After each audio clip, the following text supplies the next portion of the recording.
Religious freedom is unquestionably a very serious human rights issue in Iran at this time. Religious minority situation is quite simple. Iran, of course, is an Islamic state, but there are three recognized minorities. I've referred to the fact that we've consistently been concerned with the treatment of those who follow the Baha'i faith. And these include the Baha'i, the Christians, and the Jews. We've also, over the years, had serious concerns with regard to human rights violations of Iranian Jewish, within the Iranian Jewish community. I've had people who were even Muslim who fled from Iran but who didn't conform to the practice of Muslim in the way that the government interpreted it. All other groups are unrecognized minorities, and this is where a fair amount of suffering occurs. Christians are at risk in Iran, and among the Christians, people who have converted from the Muslim faith into the Christian faith are particularly at risk. The conversion process is considered a sin, it's considered anti-government, and those people are accused of being associated with values from Western Europe and the United States. There are also serious concerns with regard to the human rights of Iranian Christians. Over the years, this has included killings of members of the Iranian Christian community, including some church leaders and ministers. Very serious concerns on that front.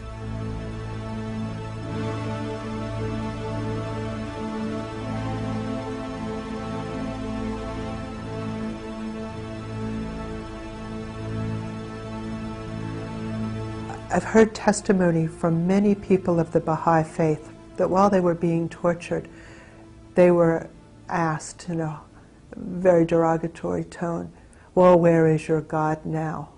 Why can't your God save you now?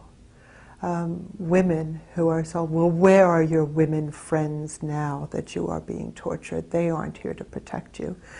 And this is done during severely painful sessions of torture, that the psychological is very clearly present in the prisons of Iran.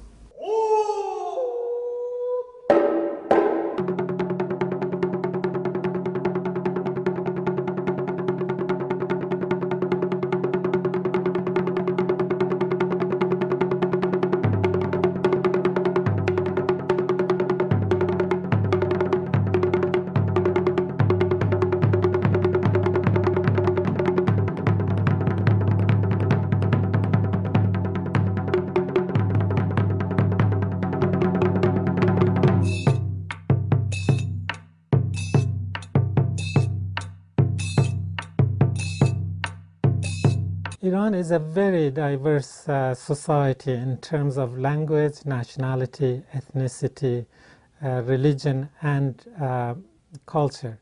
Now, Iran is a country of many ethnic groups.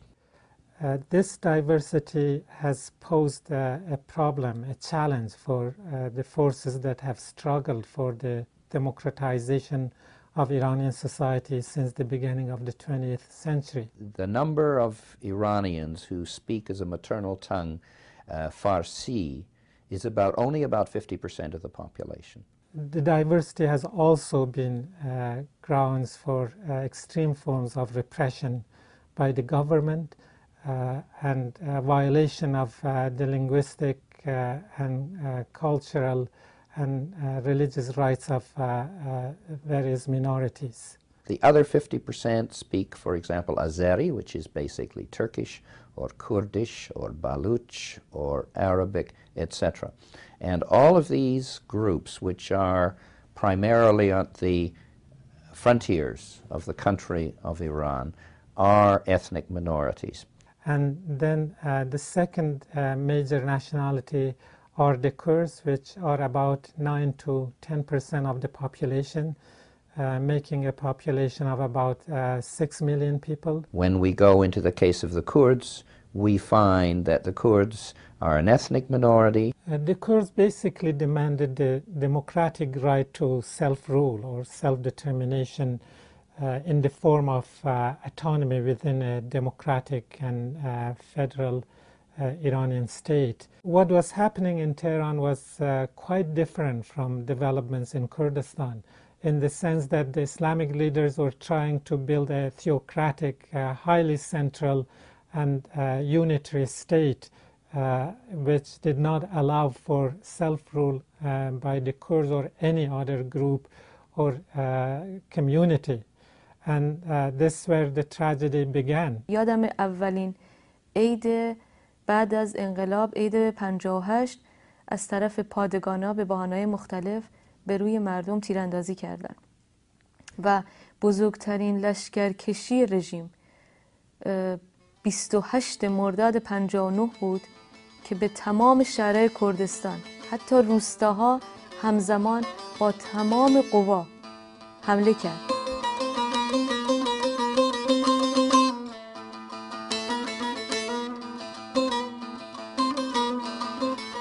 Ayatollah Khomeini, the spiritual and religious leader, declared himself the supreme commander of the armed forces, and he ordered the army to wipe out the autonomous movement.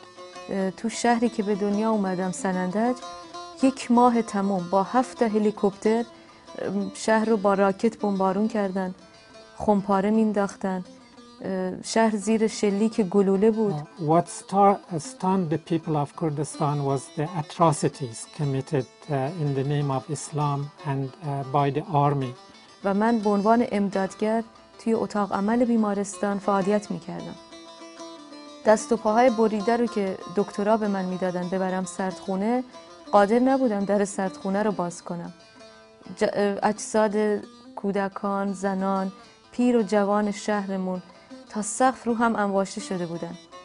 مردم قالبای یخ رو می آوردن میریختن روی اینا که بو نکنه.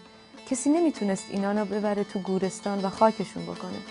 Another religious leader, Ayatollah Khalkhali, accompanied the army, and in every city conquered by the army, he ordered summary executions.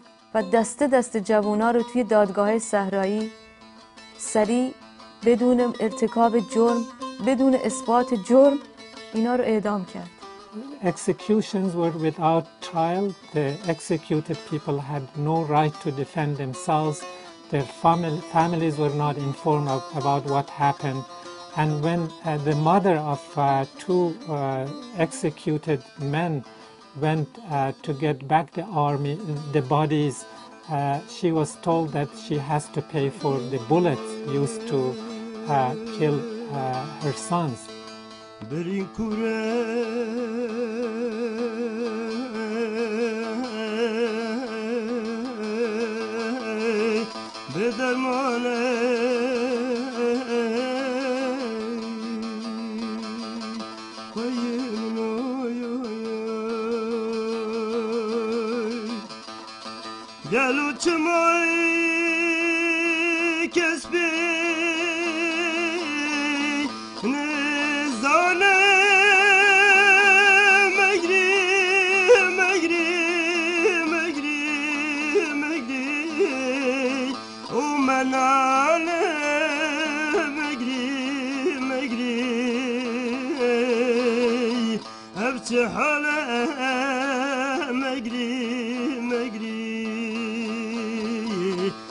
Size